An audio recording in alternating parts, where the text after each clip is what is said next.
Welcome back to Primetime News. And a special welcome once again to our viewers on onespotmedia.com. Up first, it's been called the future of education, artificial intelligence or AI in schools.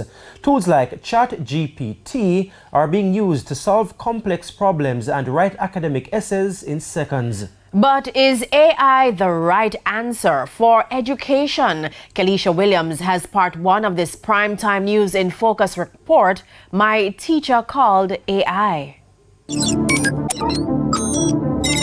It doesn't use voice commands, but you can ask it anything. So I'll read as I type.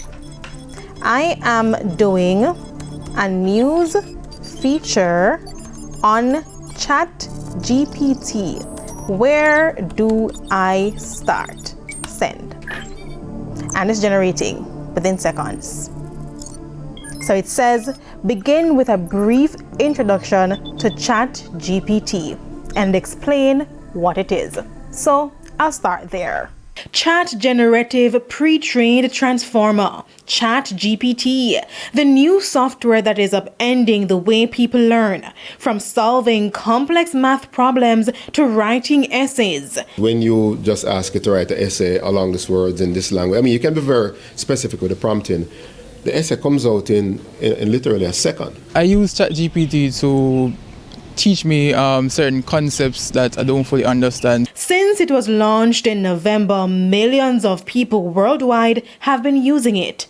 It writes like a human, but it's all artificial intelligence.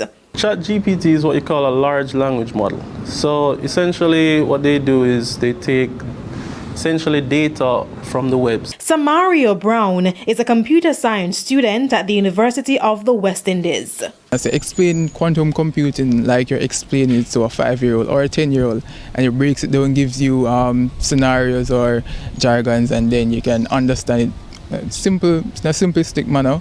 But how is this different from a simple Google search? Let's compare. I'm going to type what is quantum computing in Google search engine and then on ChatGPT.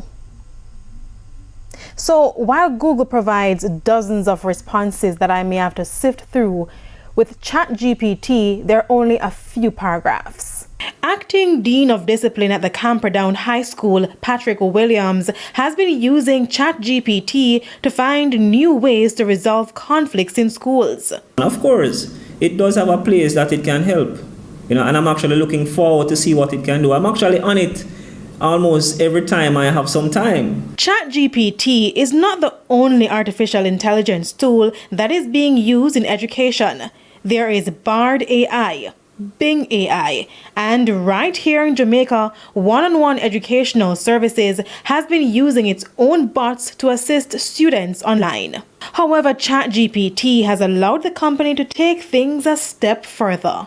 We have models that we're working on refining that will also identify the things that students are going to find most challenging with different subjects, and the mean time, for example, a student should take to cover certain content. And therefore the bot can intervene at a point where they realize the student is taking longer than expected. For instance, this AI bot called Una is able to communicate with users on Telegram by sourcing information from ChatGPT. X plus 5 equals 7. There we go. However, as artificial intelligence tools advance the way people learn, there are concerns about students using tools like ChatGPT to cheat. It may be a lot easier if a student wants to cheat. But I think cheating has always existed, and that's something you can't really stop. And then there are fears that AI could replace certain teaching jobs. Tomorrow we'll delve into that issue, and you'll also meet Yuki, Germany's first robot lecturer. Kelisha Williams, TVJ News.